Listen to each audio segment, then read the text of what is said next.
Hey guys, this week's podcast features Jake Briggs, the founder of the Beer and Bacon Fest. Jake came down, talked about how the festival started, what goes into planning a festival, and new additions for 2013. Let's get to it. Right now, as we're recording this, we're about a month away from the event, right? Correct. Yep. How is the finish line for the event? Like, I guess last year, like leading up to it, getting everything ready. Are you kind of in like all in mode right now, or? At the moment, right now? Yeah. Well, I obviously I have a full-time job right now, but my evenings, once 5 o'clock hits, I go to my second job, which is running engineered events. Nice. Produces the Beer and Bacon Fest. So yeah. Usually it's crunch time. Usually a month in is when you're doing all your marketing and trying to get things up and running. So and trying to like finalize like all the vendors and everything, or is that is that pretty that's good? The hard part. I think the hardest part about running this is getting the insurance from the vendors on time, because the park you have to have everybody has to be additionally insured to be in the park. Oh yeah, all the vendors. So that's makes it a little bit crazy time. So yeah, I can't imagine. I try to simplify things, but the best you can. But it becomes crazy. Like you tell people, I just want this. Just send me their contact information. I'll call them myself. Yeah, I can't imagine it. I mean, when I went last year, like it's a big event. I mean, there's a lot going on, and just have one guy behind that. It's a little crazy. I took on. I didn't realize how much responsibility was going to be at first, and then all of a sudden, out of nowhere, I'm like, oh man, I got to do this and I got to do that, and I'm the go-to guy for everything. So nice. Luckily, I have some really good support with some volunteers and some close friends good. I have family members that travel up from where I originally grew up, and about 3 hours away from here near Binghamton, and they come up and help me out the day of and the day before. So that helps. Yeah. Oh yeah, absolutely. Yeah. Friends and family are always a good thing. Good. So so last year was the first Beer Bacon Festival. Yep. Yeah. Originally, the first year, we called it Beer Bacon Boobs. Yes. And this year, I think I wrote a post about it, and I think we got a lot of traffic, and I think people were very curious. Well, I have a marketing background, so I had to incorporate something a little bit. I mean, beer and bacon. I tell people the first thing I tell people is like, yeah, I run a festival called Beer Bacon Boobs, and they look at me and go, you had me at beer. Yeah. So how did this thing come to be? Like, how long has the idea of this beer bacon thing been running in your head? I believe it started. I had some friends. I have a few close friends who I was going out to lunch on a daily basis after work or during work, and I would just come up with these ideas, these fun ideas. And one of my good friends, AJ, he looked at me. He kind of motivated me. He goes, "When are you gonna do something about your ideas?" Because I just told him this idea I had about Beer and Bacon Fest, and he's like, "You gotta do this." And I'm like, I just got inspired, and here I am. So I ended up like I originally started with I started volunteering with the West New York Beer Club. Okay. And we get called in a lot to do volunteering for beer tastings. Okay, so like something that like where a place would have like a bunch of beer vendors. Yeah, like the Brew Fest, like the Buffalo Brew Fest that's coming up on August. I think it's Friday, August 9th. Okay. So I'm going to be volunteering for that, and I'll be there. And I really enjoy helping out and putting those things on and meeting new people. So nice. I started doing that, and then I realized that I think I could run one of these. And I got my I was educated quite a bit the first year when I did it. So, but Tim Herzog from Flying Bison, he helped me out a lot and gave me some insights. He's a great guy. He's a great guy and a great mustache. Yes, I admit I'm jealous. I always see that mustache and I'm like, God, like you are one of a few men who could pull that off. Right, exactly. And not ironically either, like genuinely wearing that mustache. Yeah, really good guy. Gave me some insights on how to run one of these, and nice. I really give him a lot of credit. And so, anyways, I decided to run a beer tasting, and in the meantime, I said, well, if I'm doing a beer tasting, it's got to be different. It's got to be unique. Yeah. Bacon was becoming popular. I don't know anybody who doesn't like bacon. Amen. So there wasn't a beer and bacon festival here in the area. So I decided, like, well, I'm going to do a beer and bacon fest. And then in the meantime, I had I knew that if I was going to start my own business and do something fun on the side, that I really wanted to give back to a charity. Yeah. So I've known more people that were diagnosed with breast cancer, and luckily they're all survivors. Good. So I had actually a coworker and 2 really close family friends who were fighting it, and they survived. Wow. So I found the Breast Cancer Network here in Western New York, and they were all about it. And I told them it was called Beer, Bacon, Boobs. And initially they were like, okay. And I'm like, well, I said, it's, I told them, and hey, we got to be different. And they welcomed it. They said, okay, great. Anything that can help us make more, bring in more money, because they're a 501c3, and they're completely 100% volunteers. They have no paid staff members, so any type of help that we can donate, anything we can help with them. So yeah, I mean, and I think like breast cancer, there's been like Save the Boobies shirts and stuff like that. So they're willing to be somewhat playful with it and get the joke and everything. Yeah, I've had some pushback, some unpleasant pushback about it. I've seen some of that, and like I don't know. It seems like such a person of a certain age demographic that might be very upset with things like that. Yeah, I completely, I completely understand someone who's lost somebody. Yeah. Yeah. So I in respect for that, I decided to, I had some pushback, and I realized that the first year, yes, it was called Beer, Bacon, Boobs, and the second year, and the more it goes on, people are going to call it what they want to call it. Exactly. Right. Yeah. So I decided I'll promote it as Beer and Bacon Fest, supporting the Breast Cancer Network of Western New York. Yeah. And if they want to call it Beer, Bacon, Boobs, they can call it Beer, Bacon, Boobs. I was going to ask you with the name change, but no, that makes sense. That totally makes sense. Right. Yeah. So so it should be a lot of fun this year. Yeah. So okay, so let's talk about last year, the first year. Okay. How did it go compared to how? Like, so obviously you probably were taken back. It was a little bit more than you thought was going to happen as far as work and everything. Right. How did the actual execution go? Did you feel like everything went off pretty well? I think in the end everything went. When I was sleeping in my bed, that must have been a completely really good feeling. Exhausted. That must have been a great feeling that night. I was actually jealous because I actually wanted to attend my own event, but I couldn't because I was working. I was like, I wish I was here as a spectator. So being in the first year, I wanted to get it off the ground as soon as possible because I knew I'd seen all the bacon stuff on TV and all the beer stuff, and I'm like, I gotta go with this as soon as possible. So I was really sharp learning curve. I mean, it was just hit the ground running and do as much as you possibly could, and organizing the T-shirts and the volunteers and the permits and everything that goes involved with a festival like this, and just reaching out to as many people as possible to get it promoted was a lot of work. Give a lot of credit to my employer. So for basically helping me get that off the ground. So they were real flexible with me. So they supported me quite a bit. Nice. I mean, after you were done with the first one, did you feel like, okay, I can do this next year, or did you? I was completely exhausted. Like I was burned out. I hit burnout. I haven't taken a vacation in 4 years, and I did this event, and next minute, it was hilarious because I looked at my mom and my dad and my employer, who obviously and close with, and they all looked at me like, you need to take a vacation. Don't have the money right now because I just sunk it into this festival. But after it was done, did you know you were going to do it again, or did you? I wanted to do the. Give it at least 3 years. Yeah. Nice. To get it up and running. And because I know festivals, festivals like this, they take a while to get some traction. So, yeah. I mean, we had Drew Cerza down here, and he said after the first year, he was like basically crying.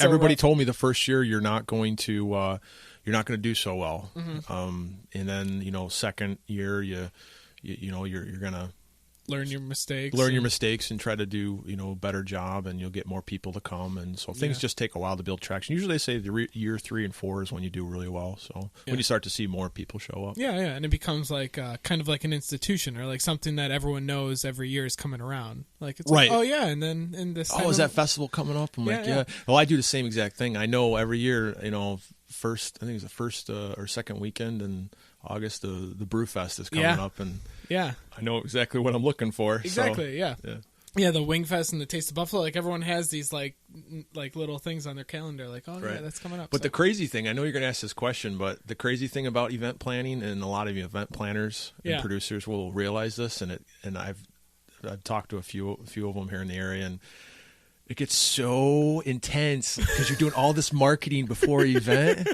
You're doing all this marketing, and then you have no ticket sales like 2 weeks before.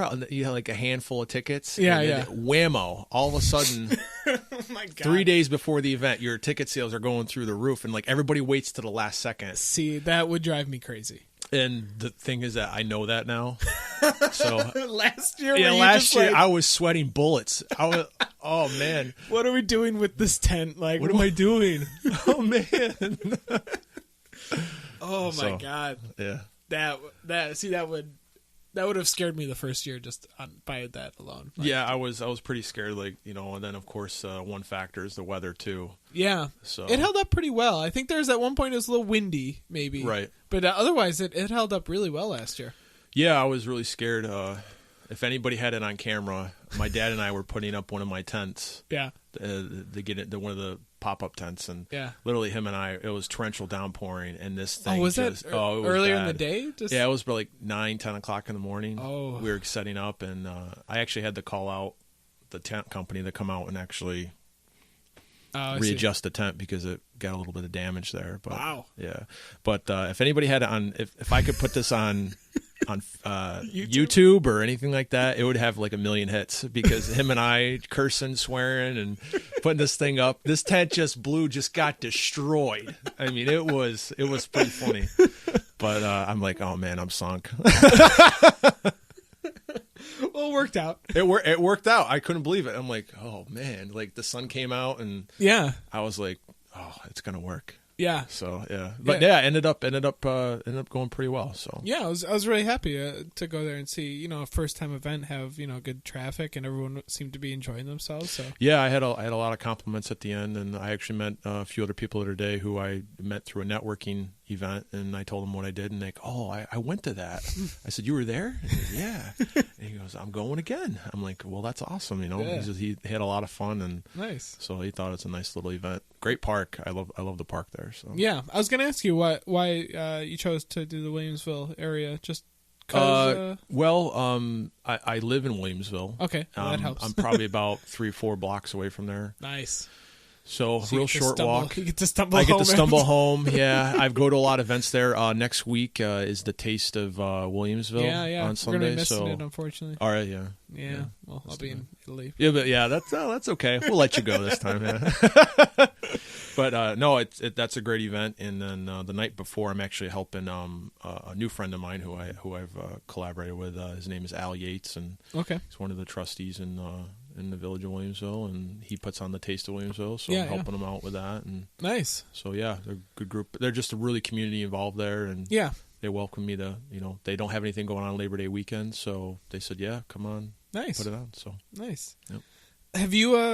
Have you noticed, like, going to summer events or summer festivals since last year, that you are, like, kind of taking notes or, like, looking at how things are run? Like, all the time. Have you been, like, just taking that in since? All the time. Every year now, I'm looking at making some sort of change. To it. So, next or maybe down the road in the future, I might make it more into more of a full, not an actual tasting, but more of a full pour where you can actually you can buy like a packet of tickets. Yeah. And then you can just get a real full pour beer. Yeah. What you like. Mm-hmm. Because, sometimes you go to these brew fests or these beer tastings and you only end up liking like 4 or 5 beers that, that you try. So. Yeah. Especially if it's somebody who's kind of a novice to even craft beer. And this is like one of their, exposures to that world.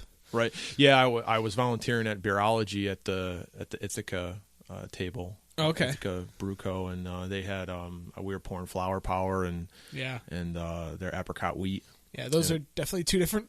A way different spectrum. Yeah, but the Flower Power is extremely popular. Yeah, and one thing we noticed that we thought was funny. There was a group of girls that they all call me Jake from State Farm.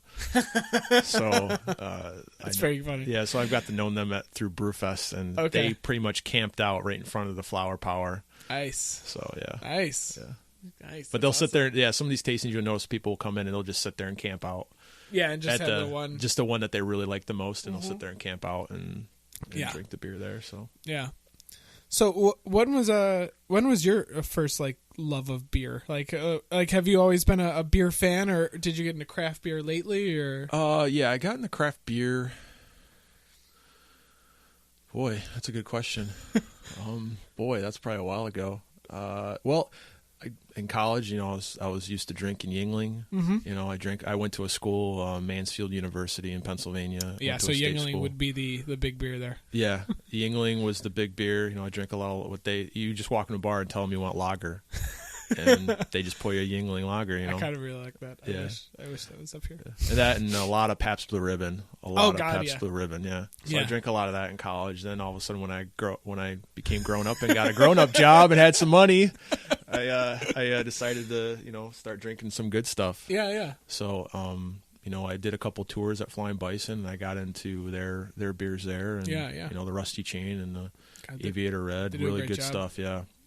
Yeah. So I started drinking their beers and obviously in the West York Beer Club, just getting involved with them. Yeah, that's I didn't know about that club until I was looking on the site and I saw the mention there. That seems like a really cool thing. Yeah, there's actually a lot of beer clubs. There's the Buffalo Beer Geeks. I think they got close to over 100 members. There's a beer goddesses now. Is there? Yeah. Yeah, ladies who like to go out and drink craft beer. Yeah. Great, I'll have to contact them. Yeah, but yeah, so as soon as I got involved in that and going to more beer taste, I think basically when I moved to Buffalo here about 7 years ago, and when I got involved into the craft beer scene in West York Beer Club and volunteering and going around, and that's when I started really developing a taste for really good beer. Nice. So that's good. Yeah, I think eventually, like for most people, I think they just like. Especially with craft beer, it just becomes such a popular thing. Like you go to every bar now, and they have at least something on tap, like a Dogfish Head or Sierra Nevada or something like that. So yeah, if I walk into a bar and all they have is like Bud and Blue, and even though I like Blue and Blue Light, Yeah, I mean, it'll do. Like it's okay. All right. Depends on who I'm with. Yeah. Depends if I'm standing outside of the Ralph Wilson Stadium, and it's... right, exactly. Yeah, you got to appease the masses, so exactly you can't show up with an IPA when you got 10 other girls with you. Yeah, exactly. So. Yeah. Or just like go yourself broke by getting like 8 growlers or something like that. Right, yeah. exactly. Yeah. So the beer club is it's a lot of fun, and there recently was a growler party. We had a growler party with people. You fill up your own growlers, so you go pick and choose what you want, and just bring it to. That's awesome. Bring it to a buddy's house, and we just didn't have growler parties. So I need to maybe get in on this. Yeah, absolutely. Yeah, we'd love to have you. Okay, so I think we should talk about the festival that's coming up on August 31st, right? Yep, Saturday, August 31st. Okay. It will start at noon. Nice. That's when general admission. If you want general admission, just want to come and taste, you can walk in at noon. Nice. The beer tasting, the VIP tickets, you can start drinking at 1:00. Okay. If you have a VIP ticket. So that's what the VIP is for, to have the extra hour? Yeah, you get an extra hour of taste, and then you get a free T-shirt too. Nice. So you get a free T-shirt, and you get an extra hour of tasting, and then if you want general admission, that'll start at 2:00, and that goes from 2 to 5. Okay. And that's for like to taste like the vendors there, like the restaurant vendors, or no, or to get in to taste the. Yeah, no. So what I do is I produce I sell tickets for the beer. Okay. If you buy a beer ticket, yeah, you're welcome to taste. Oh, okay, cool. So all the vendors that are there are basically cash. Okay. So yeah, they produce all the different types of bacon. Nice. Dishes that are last year there was a lot of creative things. I'm very excited very to see very what's creative going on this year. Yeah, so it should be interesting. Yeah. There's a couple of them that wouldn't tell me what they're bringing. So really? Yeah, they were like, we're still working on it right now. Still R&D work. Yeah. Mad scientist laboratories. Right yeah. Is there any changes from last year that you made for this year? Or? Just that initially last year was strictly a 21 and over event where you had to be 21 to show up, and you had to buy a beer ticket. Yeah. This year there'll be a general admission ticket. Yeah. So if you're not drinking, or if you just want to come in and taste the different bacons, or bacon creations from the vendors. It's only $5 to get in. That's good. So yeah, so if you have a family and your wife and your kids want to go taste the bacon, and you want to send your husband in and to go taste all the beers to the beer tent, you're welcome to do that. So sounds like a good time. Yeah. Nice. So I guess we could maybe talk about some of the vendors that are going to be there. If you absolutely. wanted to. Mm-hmm. I saw that food trucks are going to be there this year. Yeah, I contacted a few of the food trucks, and this year we got Frank's. Nice, the hot dog guys. Hot dog guy. Yep, we got Frank coming. Frank and Paul are going to be serving. They have a great BLT dog where they Yes. wrap it in bacon, and then Right. they either must grill it or deep fry it because the bacon's still very crispy. Right. And lettuce and tomato on top. Yeah, I've heard awesome things. So yeah, they got some creative stuff, and they got this one called the Proud Mary. It's bacon wrapped with Tijuana hot cream cheese. Yeah. And caramelized onion. Yeah. I'm like, wow. Yeah, that's a good one. Yeah. You would never think. Have you had it? I have, yes. Yeah. I've made my way through most of that menu. Have you? Yeah. Yeah, because they're usually on Acropolis or something like late Okay. night, and my wife's obsessed with their fries. So that's like a go-to, like 2 a.m., like I'm hungry. Right. Let's go get some hot dogs. Yeah. Awesome. Yeah. But that dog, you would not think that a hot dog and cream cheese Right. should be a thing that happens, Okay. but it works. So which one would you get? Like if you had to come down to it, what would you get from them?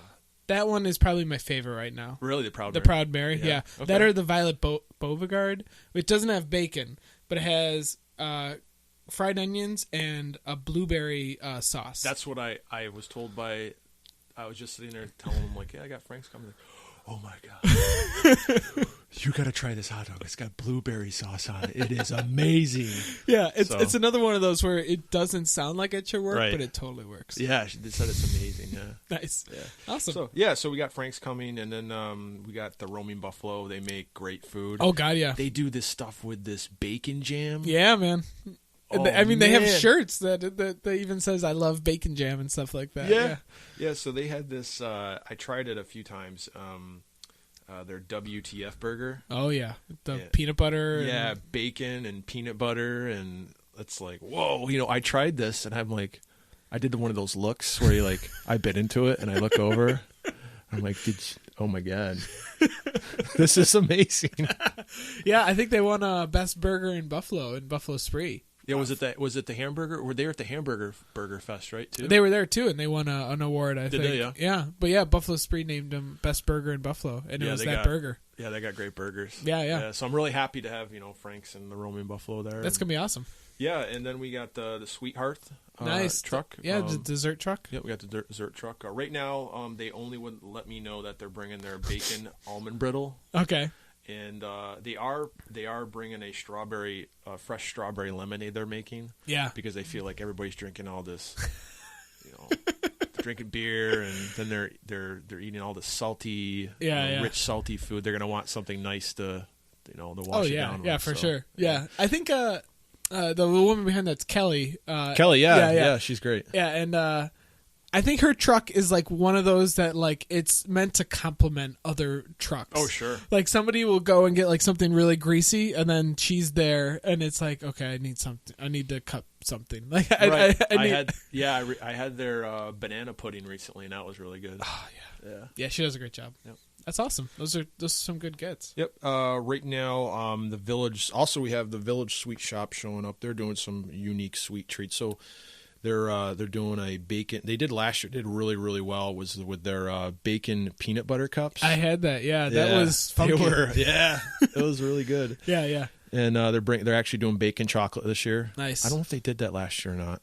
I'm not sure if they did. Do you remember? I don't. I remember specifically having the bacon peanut butter cup because that was like, just hit me in like out of nowhere. But yeah, bacon chocolate. I mean, that's pretty classic. Yeah, they do it a really good way too because they found out that if you don't crisp up the bacon enough or cook it well enough, yeah, the actual chocolate will run right off Stick to adhere to the bacon. So they've got that down to a science. So nice, good. Yeah.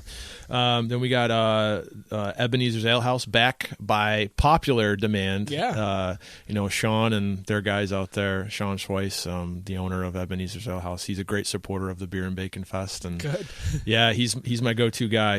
They have they're a huge craft beer bar. Yeah. Out and if you haven't been to them, you should really head on out it's there. It's out in West Seneca, right? Right out. Yep, West Seneca on I believe Seneca Street. Yeah. Yeah. So yeah, I've heard only good things, and that area kind of could use a good craft beer bar. Yeah, really they're always packed in there too. Yeah. And I will admit, and I know Sean will appreciate this, they have the best happy hour specials ever. Yeah. I mean, they have half-priced apps, and their apps are great. Nice. So yeah. It's on our to-do list. We have not been there yet, but it's very high on our. We need to visit there. My mom luckily lives near that area, so okay.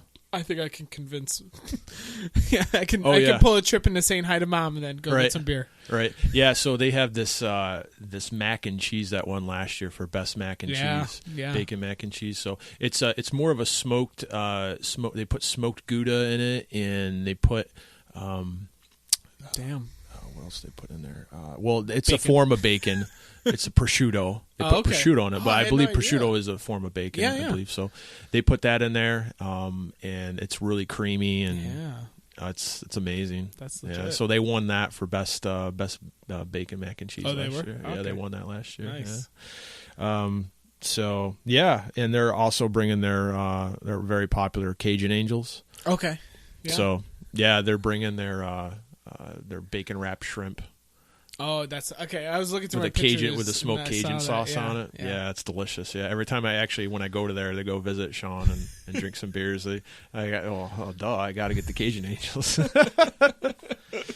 So that's great. Yeah. So and then we got the Swirls Marketplace. Last year they did a Guinness Stout cupcakes. And they also did a bacon cupcake, which was really delicious. Yeah. So guys from East Aurora. Yeah, the guys from East Aurora. I know they've done some changes there. I think they're becoming more of a instead of a sweet treat place, they're becoming more of a marketplace. Yeah. We had Mike down here, and he was talking about the expansion plans. It seems like they got a bigger space and everything, and they're expanding. Yeah, I haven't had a chance to go visit them yet, but I haven't either.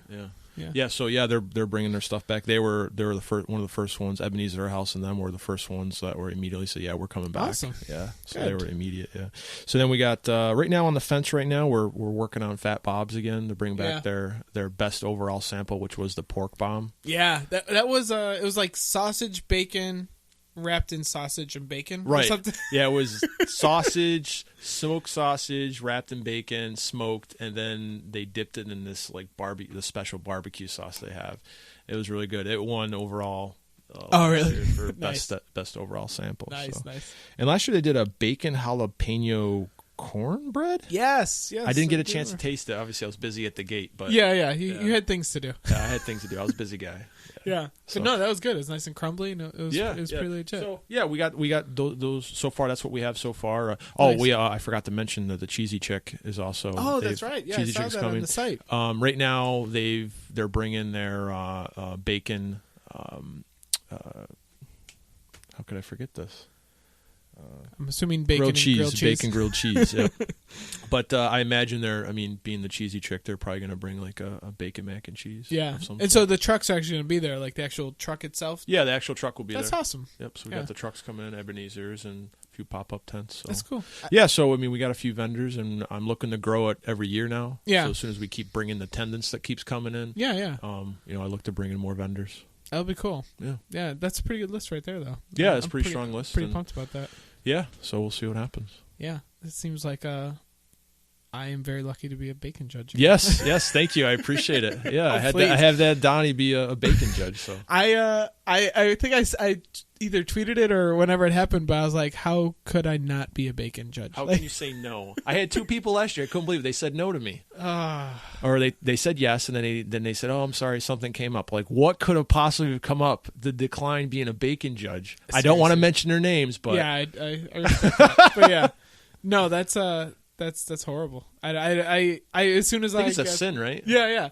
I remember you tweeted at me and you're like, do you want to be a bacon judge? And I think this is the first year. And I specifically remember one of my followers like tweeted, like responded to that tweet and was like, how do you say no to this? Like exclamation point. Yes, exactly. Yeah, exactly. So it was pretty much made. But no, it was a really fun event last year, and it was cool. I just enjoyed walking around and seeing everything. It was a really neat event. And, yeah, so and you got live music going too. So yeah, we got. If you don't know him, his name's Gino McManus. I do. Yeah, Gino. Very popular. Yeah.